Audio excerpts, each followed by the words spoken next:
Quem é o produtor Paulo Trancoso? Tivemos com ele uma conversa muito interessante. Fique atento. Paulo Trancoso, isso é muito complexo de dizer quem é o Paulo Trancoso. Mas a minha tarefa atual é de produtor e, ao mesmo tempo, no caso, ser presidente da Academia enquanto função cinematográfica. Não é? A medicina, digamos que é aquele impulso juvenil em que seguiu, digamos, o meu irmão é médico e está um bocadinho mais à frente. E aí não quer dizer que não tenha tido um certo fascínio pela área da medicina, mas acabei por seguir o impulso que tinha, que era fazer um curso de cinema e a partir desse curso ser chamado para a atividade nos anos 70, como é que se passava para o cinema de longa-metragem era quase impossível, sem outras aproximações e, portanto, comecei pela publicidade. E fui para uma agência de publicidade, para a CSNCK, onde trabalhei como TV producer, ou seja, eu fazia a ligação com toda a área dos filmes publicitários.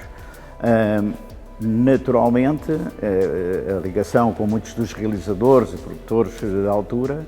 acabei por, no fim dos anos 70, princípios dos 80, fazer a minha própria empresa, que é a Costa do Castelo Filmes, em que, no princípio e no arranque inicial, foi sobre a publicidade, foi em spots publicitários, ligado ao mundo do cinema de publicidade, mas, mais tarde, fui incrementando outras áreas na própria Costa do Castelo, a área da distribuição de vídeo e a área de produção televisiva e a área de produção cinematográfica, por fim. E, portanto, digamos que foi um caminho um pouco diversificado, mas que abrangeu, de certa maneira, quase toda a área do audiovisual. A Publivídeo, na altura, era uma líder de mercado, juntou, digamos, numa altura em que havia a legalização, digamos, das próprias cassetes do vídeo, não é? Através na altura ainda VHS, etc., os lançamentos dos filmes da RCA Columbia ou da Fox e muitos independentes que vinham da Castelo Lopes, que era um dos outros sócios, a outra era a Control Jornal e a outra era o Valentim de Carvalho, que é filho da Costa do Castelo, constituíram um núcleo que arrancou de facto, com a divulgação de muitas centenas e centenas de filmes em vídeo. Isso foi uma das grandes aventuras, aliás, como da própria Costa do Castelo Vídeo, que foi constituída para o efeito e que era, digamos, a fábrica das cassetes. Estive na SIC, foi com grande entusiasmo na altura, com o Dr. Pedro Balsemão, que nos desafiou na altura para esse projeto e, portanto, havia uma empresa que era o núcleo do projeto SIC, e a própria Costa do Castelo, na altura, realizou algumas cassetes demonstrativas e com os depoimentos de muitas personalidades do meio, mostrando o que é que podia ser um projeto alternativo de televisão e mostrando a necessidade que havia de abrir o espectro televisivo a canais privados. E foi uma aventura muito interessante e tenho muito orgulho nisso, de ter participado na liberação, digamos, da televisão, em certa medida. A Máquina dos Sonhos foi um sonho que se tornou, a certa altura, um pesadelo, porque, se bem que tenha tido grandes projetos, e com muito orgulho, o caso, por exemplo, houve coisas que fizemos para a SIC, A Viúva do Enforcado, eu julgo que ainda hoje é uma grande referência, e muitos outros que na altura fizemos, a verdade é como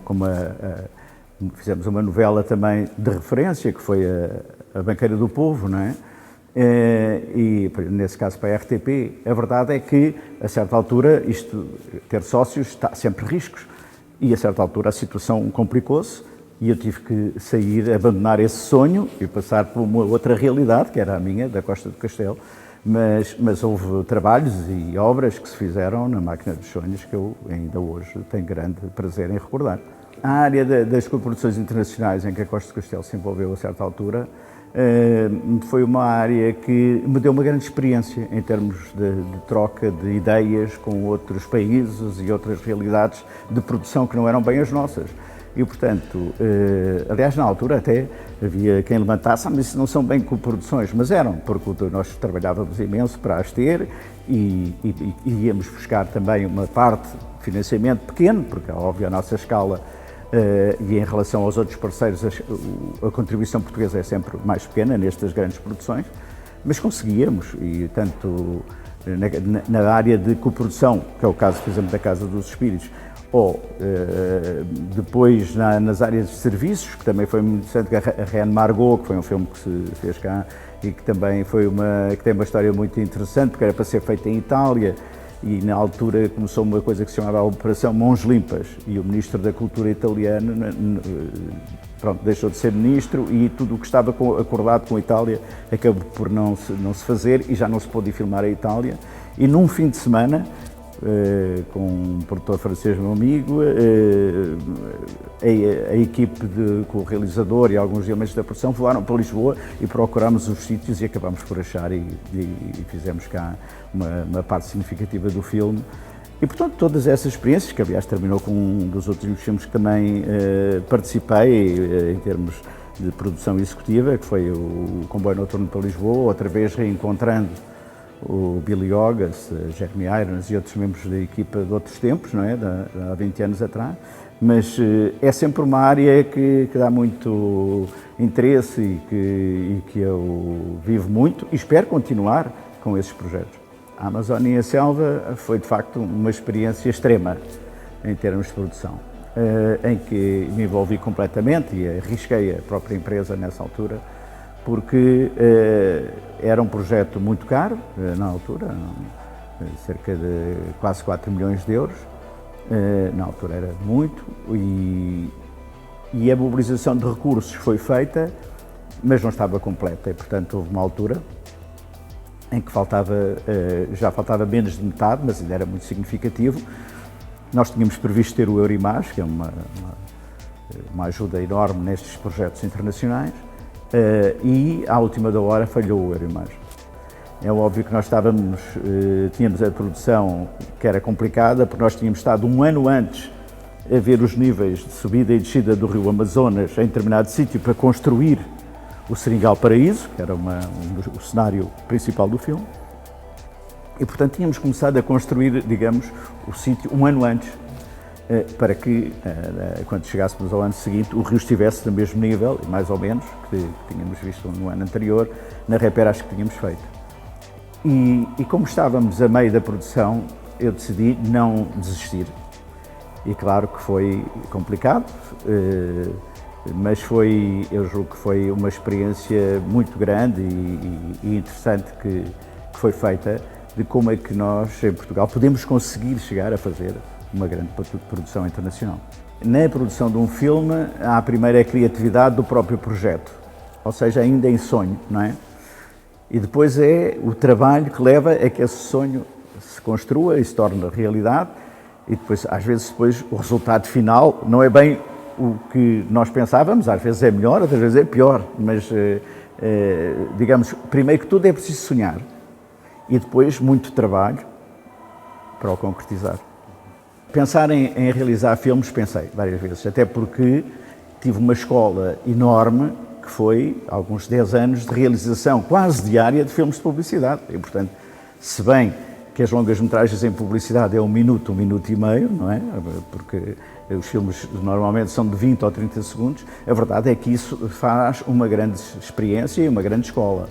E, portanto, meti alguns projetos no próprio Instituto Português de Cinema, a pouco e pouco, foi bom, mas enquanto realizador nunca consegui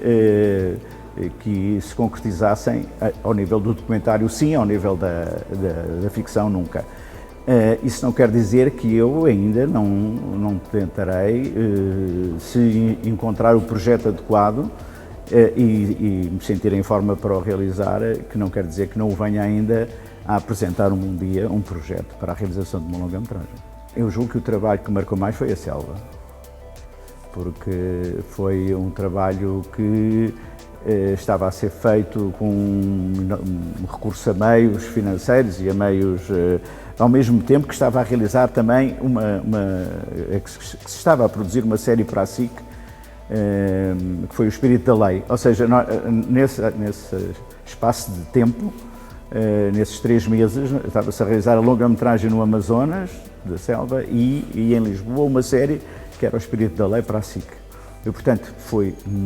brutal o esforço que foi desenvolvido pela empresa nessa altura, conseguiu-se cumprir Mas é óbvio que a selva também deixou marcas depois no próprio património que tive que envolver para que a selva acabasse. Esse é um desafio da Academia, fazer com que o público se reveja no nosso cinema. Eu julgo que o público português já se reviu no cinema que houve,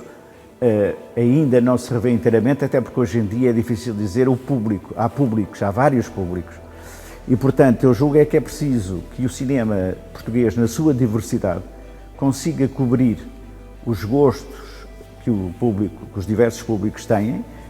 e se afirme de uma maneira a que as pessoas vão ao cinema e queiram ir ao cinema para ver os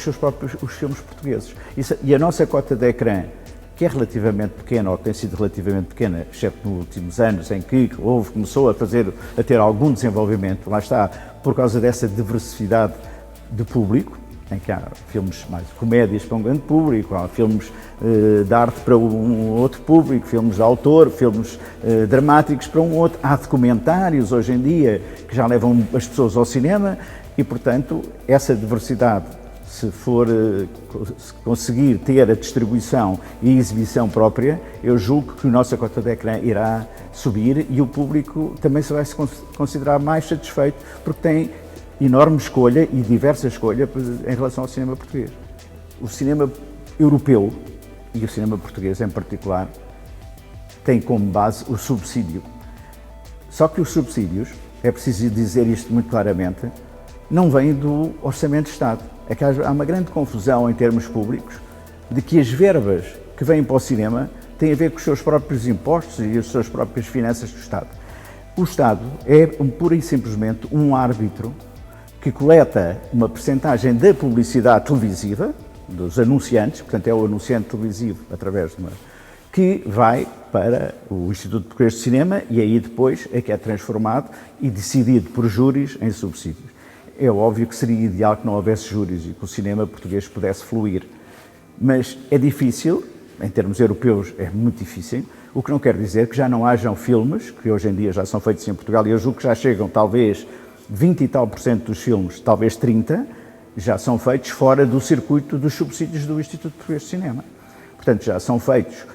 em termos privados, com recurso a verbas que vêm das câmaras ou a empresas, etc.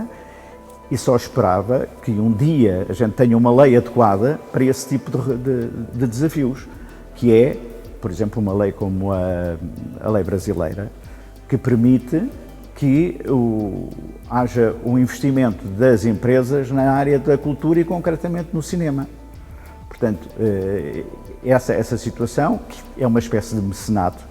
digamos, não é? Descontado nos próprios impostos e que os produtores vão procurar às empresas privadas. E, portanto, era preciso que houvessem estas duas vertentes. Uma, que é a área coordenada pelo Instituto Português de Cinema e que tem a ver também com as próprias receitas da televisão por cabo, e a outra, que é uma procura que os produtores poderiam fazer, uma espécie de lei de um incentivo cultural, e que é a procura através dos privados de verbas para esses financiamentos. Já há quem o faça, há algumas empresas que entram, há alguns filmes que nós vemos todos os anos já são, em termos feitos por privados, e portanto com recurso os próprios produtores investem, arranjam empresas parceiras, câmaras municipais que são parceiras dos próprios projetos e portanto estas duas vertentes são realidades que são precisas coordenar e haver, e não ser só de facto um regime só de subsídio. Para mim, o meu sonho é que a Academia tenha os seus passos e se institucionalize. A Academia, eu estou no segundo mandato, para o ano terminarei esse mandato e o meu maior prazer é ver o caminho que a Academia irá realizar daqui para a frente e depois com outras pessoas, já existindo, já com um sistema de financiamento próprio, e com os prémios a funcionarem em pleno todos os anos e com muitas iniciativas como as que estamos a fazer neste momento. E esta foi a conversa que tivemos com o Paulo Trancoso. Volte sempre.